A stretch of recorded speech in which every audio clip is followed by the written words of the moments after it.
Bonjour à tous et bienvenue chez les douceurs de Maïlis. Nous allons réaliser aujourd'hui une petite recette de pâte d'amande frite qu'on appelle shbah safra, qui est donc une pâte d'amande, voilà, qu'on frit et qu'on ajoute dans une sauce sucrée salée, plutôt sucrée que salée d'ailleurs.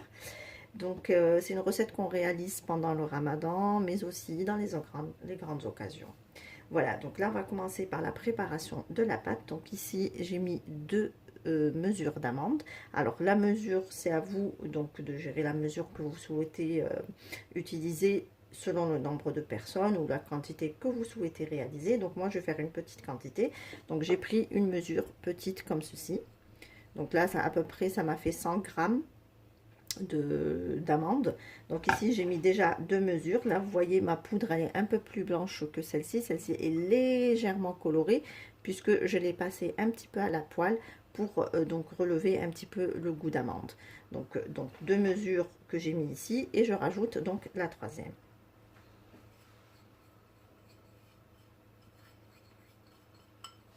Donc je mélange le tout ensemble.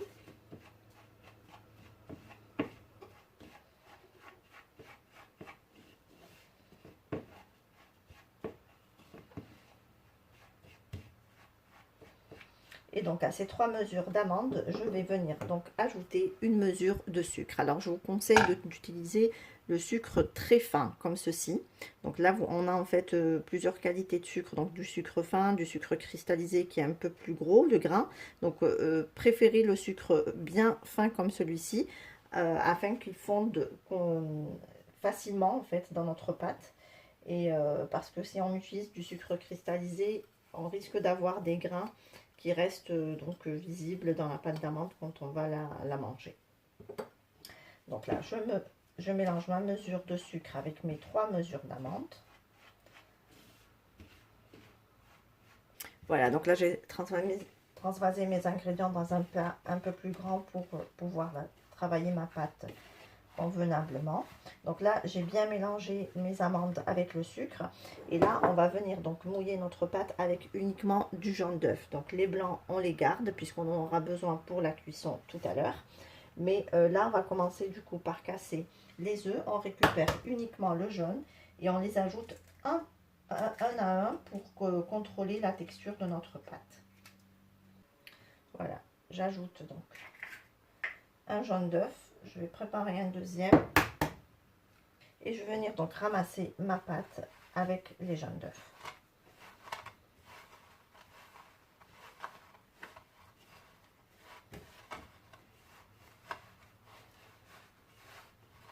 Donc là je vais pouvoir déjà ajouter mon deuxième parce que je vois que ma pâte est encore bien sèche.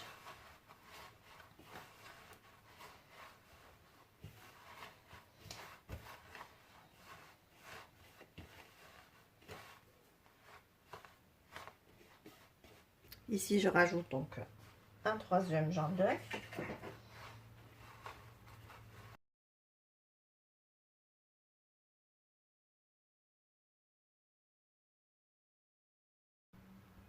Et j'ajoute donc un quatrième et je pense que ça va être le dernier.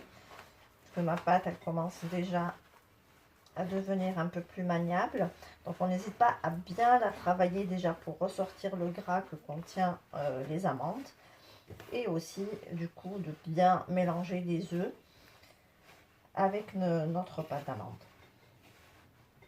Alors ici je vais venir ajouter un tout petit peu d'eau de fleur d'oranger, donc l'équivalent de 2 à 3 cuillères à soupe. Et on va venir donc mouiller petit à petit notre pâte et essayer de la ramasser en une boule.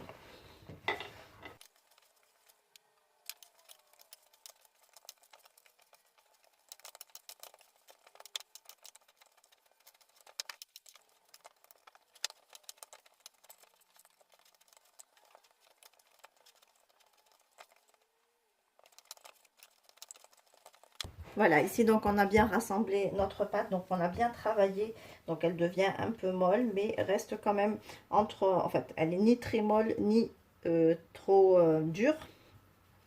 Donc elle est un peu ferme quand même, elle nous permet du coup de réaliser des formes sans que la pâte ne casse. Voilà, mais bon, la pâte est quand même donc bien souple. Donc je vais la bouler. Ici, je vais venir donc placer ma pâte dans un sac de congélation.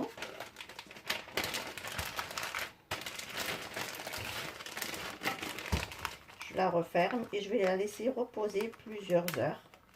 Donc plus on la laisse reposer et plus le sucre va fondre. Et du coup, on n'aura pas cette sensation de sucre qui craque sous la dent lorsqu'on va les manger.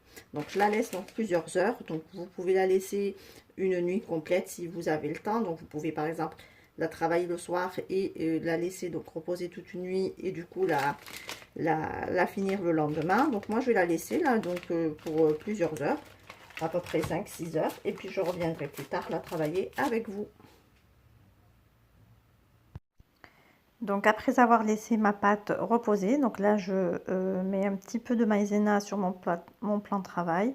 Et là je vais venir donc étaler ma pâte, donc avec un rouleau à pâtisserie. Donc après, à vous de voir l'épaisseur que vous souhaitez donner à vos jbah sofra. Moi je ne les veux pas très hautes non plus. Donc là j'essaie d'étaler ma pâte et puis je vois à peu près donc sur quelle hauteur m'arrêter. Et donc je lisse bien aussi la surface pour avoir à la découpe des pièces bien nettes. Alors là, je viens découper donc ma pâte. Donc moi j'ai un emporte-pièce avec plusieurs formes, comme vous pouvez le voir. Donc je le dépose sur ma pâte et je viens bien presser pour faire bien mes motifs. Donc vous pouvez le faire soit avec un emporte-pièce similaire ou bien avec juste un emporte-pièce tout simple avec la forme de votre choix. Donc là, je presse bien l'emporte-pièce dans ma pâte et je viens le retirer tout doucement. Et ensuite, je récupère donc mes petites pièces. Alors, comme vous pouvez le voir, ça fait des pièces bien nettes, mais n'hésitez pas à juste passer le doigt pour surtout sur les côtés pour avoir à la découpe des pièces bien nettes. Voilà, donc là, je récupère toutes mes formes. Et je les dépose donc sur un plat et je continue ainsi jusqu'à épuisement de ma pâte. Voilà donc à peu près ce que ça donne. Donc comme vous pouvez le voir, j'ai réalisé donc moi plusieurs formes. Et là on va passer à l'étape cuisson. Donc là on va poursuivre avec les jbah sofra. Donc là on va les faire frire. Donc ici je récupère les blancs d'œufs que j'ai conservés. On va légèrement les battre.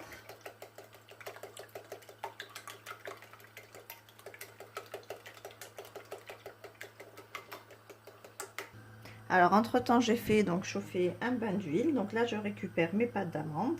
Je vais donc les plonger un petit peu dans l'œuf.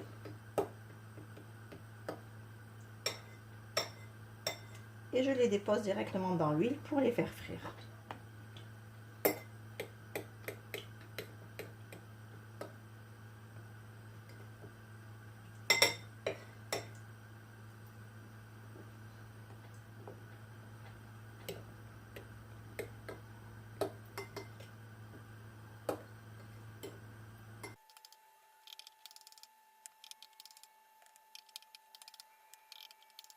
Donc je fais bien attention quand je fais frire, donc de bien les faire dorer des deux côtés sans les brûler bien sûr, hein, donc il faut bien les surveiller. Et donc là c'est la première cuisson. Une fois qu'ils sont cuits, on va les retirer, on va les laisser refroidir et on refera donc la même opération une deuxième fois. Donc on les plongera à nouveau dans le blanc d'œuf et on les fera frire une deuxième fois pour créer cette pellicule qui va du coup conserver la pâte d'amande intacte lors de la cuisson dans notre sauce.